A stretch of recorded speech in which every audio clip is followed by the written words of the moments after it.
नमस्कार दोस्तों। हिमालय की बर्फीली चोटियों के बीच एक ऐसी जगह है जिसे हिंदू भगवान शिव का घर मानते हैं। बौद्ध उसे प्रीसियस जेवल ऑफ स्नो कहते हैं और जैन धर्म में वही मोक्ष की भूमि है और बौद्ध धर्म उसे दुनिया का केंद्र मानता है। लेकिन आज वही पवित्र रास्ता साउथ एशिया की जियोपॉलिटिक्स का सबसे बड़ा विवाद बन चुका है। नेपाल ने भारत और चीन दोनों को आधिकारिक रूप से कंसर्न जताया है क्योंकि इस साल होने वाली कैलाश मानसरोवर यात्रा फिर से लिपुलेख पास के रास्ते आयोजित की जा रही है।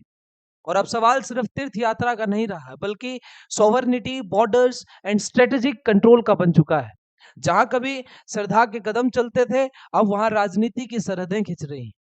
तो कल्पना कीजिए, एक तरफ हजारों श्रद्धालु हर हर महादेव बोलते हुए कैलाश की यात्रा करना चाहते हैं और दूसरी तरफ वही रास्ता भारत नेपाल के बीच एक डिप्लोमेटिक टेंशन का कारण बन चुका है। क्योंकि नेपाल का दावा है कि काला पानी, लिम्पियादुरा और लिपू लेक उसका हिस्सा है, जबकि भारत इस दावे को पूरी तरह खारिज करता है। और यही विवाद आज साउथ एशियन डिप्लोमेसी का एक नया फ्लैश पॉइंट बन गया है। इस पूरी लड़ाई की जड़ है 1816 की सुगोली ट्रीटी।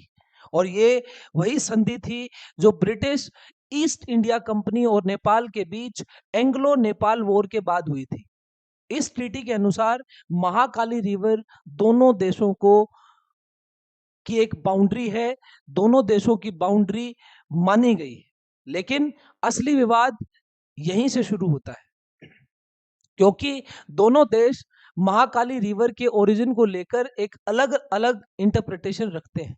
नेपाल कहता है कि महाकाली रिवर लिम्पियादुरा से निकलती है, इसलिए काला पानी, लिपू लेक और लिम्पियादुरा नेपाल का हिस्सा है। और दूसरी तरफ भारत का ये कहना है कि काली रिवर पूर्व दिशा के स्प्रिंग से निकलती है, इसलिए काला पानी भारत के उत्तराखंड के पिथौरगढ़ डिस्ट्रिक्ट में आता है। भारत 1960s से वहां मिलिट्री प्रेजेंस बनाए हुए, नक्शे वही हैं, पहाड़ वही हैं, बस सरहदों की कहानी थोड़ी थोड़ी अलग है। भारत ने साफ कहा है कि नेपाल के क्लेम्स हिस्टोरिकल फैक्ट्स और एविडेंस पर आधारित नहीं है।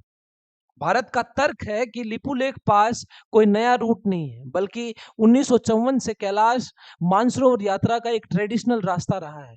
यानी भारत इसे हिस्टोरिकल कॉन्टिन्यूटी और स्ट्रेटेजिक एक्सेस दोनों के रूप में देखता है।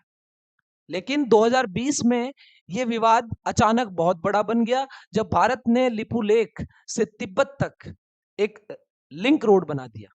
नेपाल ने इसे अपनी सोवरनिटी का एक वॉयलेशन बताया। इसके बाद नेपाल ने नया पॉलिटिकल मैप जारी करते हुए कहा, जिसमें काला पानी, लिपू लेक और लिम्पियादुरा को नेपाल का हिस्सा दिखाया गया। और यहां तक कि बाद में नेपाल ने 100 रुपए के नोट पर भी यही रिवाइज मैप भी छाप दिया और यहीं से दोनों देशों के बीच टेंशन काफी बढ़ गया। पहले सरहदें जमीन पर खिंचती थी, अब नोटों और नक्शों पर लड़ाई हो रही है। लेकिन दोस्तों, लिपू लेक सिर्फ बॉर्डर डिस्प्यूट नहीं है, ये एक स्ट्रेटेजिक गेटवे भी है। यही रास्ता कैलाश मानसरोवर यात्रा के लिए सबसे छोटा और महत्वपूर्ण मार्ग माना जाता है। लिपुलेख पास उत्तराखंड में स्थित है और यहीं से तिब्बत ऑटोनोमस रीजन तक पहुंच जाता है। हालांकि दूरी सिर्फ 50 किलोमीटर के आसपास है, लेकिन रफ टेरेन की वजह से ये यात्रा लगभग 200 किलोमीटर की कठिन एक ट्रैकिंग बन जाती है। और यही यात्रा सिर्फ धार्मिक नहीं बल्कि इमोशनल और सिविलाइजेशनल सिग्निफिकेंस भी रखती है, क्योंकि माउंट कैलाश सिर्फ एक पहाड़ नहीं है बल्कि करोड़ों लोगों की आस्था का केंद्र है। ये वही स्थान है जिसे हिंदू धर्म में भगवान शिव और माता पार्वती का निवास माना जाता है।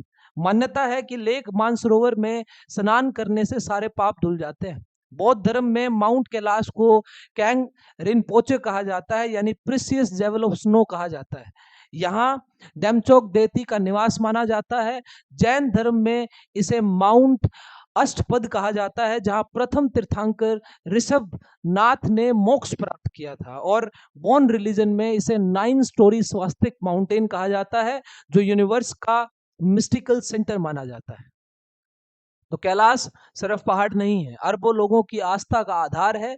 दिलचस्प बात यह है कि माउंट कैलाश की हाइट माउंट एवरेस्ट से कम है, लेकिन आज तक कोई इसे इस पर चढ़ नहीं पाया है, क्योंकि इसकी चढ़ाई धार्मिक कारणों से प्रतिबंधित रहती है। दुनिया का सबसे महत्वपूर्ण, रहस्यमयी और सेक्रेड माउंटेन आज भी अनटच्ड है। अब अगर रूट्स की बात करें तो भारत ऑफिशियली 2 रूट्स ऑपरेट करता है। पहला लिपुलेख पास रूट और दूसरा नथुला पास रूट। लिपुलेख रूट सबसे पुराना और छोटा रास्ता है। यहीं से 1992 में India China border trade officially शुरू हुआ था। बाद में शिपकिला और नथुला भी खुले। वहीं नथुला पास रूट सिक्किम के जरिए जाता है और पूरी तरह मोटरेबल है। करीब 1500 किलोमीटर लंबा ये रास्ता पिलग्रिम्स के लिए कंपैरेटिवली आसान माना जाता है, क्योंकि इसमें ट्रैकिंग की जरूरत नहीं पड़ती। यह एंशिएंट सिल्क रोड का भी हिस्सा रहा है। लेकिन कैलाश मानसरोवर यात्रा आसान बिल्कुल नहीं है। यह दुनिया की सबसे कठिन रिलीजियस पिलग्रिमेजेस में गिनी जाती है। माउंट कैलाश की कोरा यानी परिक्रमा, माउंट कैलाश की जो कोरा है, कोरा मतलब होती है परिक्रमा, लगभग 18,600 फीट ऊंचे डोलमाला पास तक जाती है। लेक मानसरोवर खुद लगभग 15,000 फीट की ऊंचाई पर स्थित है। यात्रियों को एक्यूट माउंटेन सिकनेस यानी एएमएस, एक्सट्रीम कोल्ड और ऑक्सीजन शॉर्टेज जैसी सीरियस समस्याओं का सामना करना पड़ता है, इसलिए रिगरस मेडिकल स्क्रीनिंग जरूरी होती है। श्रद्धा जब पहाड़ों से टकराती है तभी इंसान अपनी असली शक्ति पहचानता है। लेकिन दोस्तों, इस पूरी कहानी में सिर्फ स्पिरिचुअलिटी नहीं है, बल्कि जियोपॉलिटिक्स भी छिपी है। क्योंकि Lipulekh India, China, Nepal tri junction के बेहद करीब स्थित है। यानी यहाँ स्ट्रेटेजिक कंट्रोल सिर्फ बॉर्डर का नहीं है, बल्कि हिमालयन सिक्योरिटी आर्किटेक्चर का मुद्दा भी बन जाता है। इसलिए इंडिया और नेपाल दोनों डायलॉग की बातें तो करते हैं, लेकिन ग्राउंड रियलिटी बहुत सेंसिटिव बनी हुई है। भारत ने कहा है कि बायलैटरल डिप्लोमेसी के जरिए बाउंड्री इश्यूज सुलझाने के लिए तैयार हैं। 2014 में foreign secretary level dialogue mechanism भी बनाया गया था, लेकिन आज तक काला पानी, लिपुलेख, लिम्पियादुरा डिस्प्यूट का फाइनल समाधान नहीं निकल पाया है। और इसी बीच अप्रैल 2026 में नेपाल ने बॉर्डर ट्रेड पर भी सख्ती शुरू कर दी है।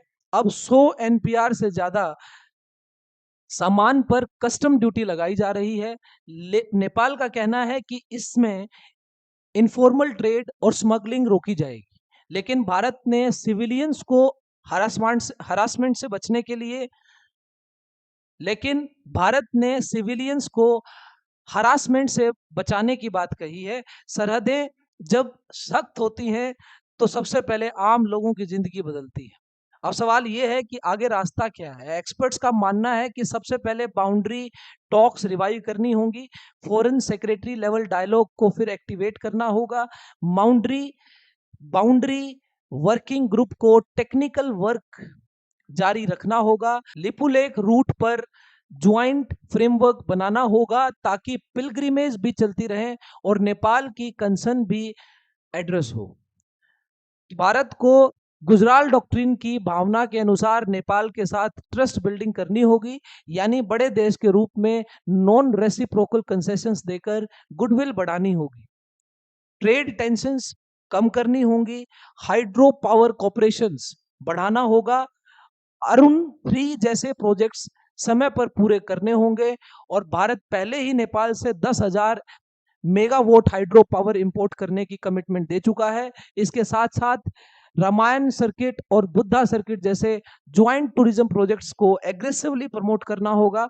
अयोध्या से जनकपुर और बोध गया से लुम्बिनी तक कल्चरल डिप्लोमेसी को मजबूत करना होगा और सबसे जरूरी है दोनों देशों के बीच पीपल टू पीपल टाइज मजबूत करनी होंगी, क्योंकि इंडिया नेपाल रिलेशनशिप सिर्फ डिप्लोमेसी नहीं है बल्कि रोटी बेटी का रिश्ता भी है। ओपन बॉर्डर की वजह से दोनों देशों के लोग सदियों से साथ जुड़े हुए हैं। रिश्ते अगर दिलों से बने हों तो सरहदें उन्हें ज्यादा देर रोक नहीं सकती। लेकिन दोस्तों, पूरी कहानी का सबसे बड़ा सच यही है कि India Nepal boundary dispute geography से ज्यादा इंटरप्रिटेशन की लड़ाई है। पहाड़ वही है, नदियां वही है, ट्रीटी भी वही है, लेकिन दोनों देशों की हिस्टोरिकल अंडरस्टैंडिंग अलग अलग है। और शायद इसी वजह से समाधान भी सिर्फ मैप्स से नहीं है बल्कि डिप्लोमेसी, पेशेंस और म्यूचुअल ट्रस्ट से निकलता है। जंग से सरहदें तो बन सकती हैं, लेकिन पड़ोसी कभी नहीं बदले जा सकते। आज कैलाश मानसरोवर यात्रा सिर्फ एक पिलग्रिमेज नहीं है, बल्कि साउथ एशिया की पॉलिटिक्स, रिलीजन, स्ट्रेटजी और डिप्लोमेसी का इंटरसेक्शन बन चुकी है। एक तरफ भगवान शिव की आस्था है, और दूसरी तरफ हिमालयन जियोपॉलिटिक्स की कठोर सच्चाई। अब देखना यह होगा कि आने वाले समय में लिपुलेख पास श्रद्धालुओं का रास्ता बना रहेगा या साउथ एशिया की एक नई जियोपॉलिटिकल बैटल ग्राउंड बन जाएगा।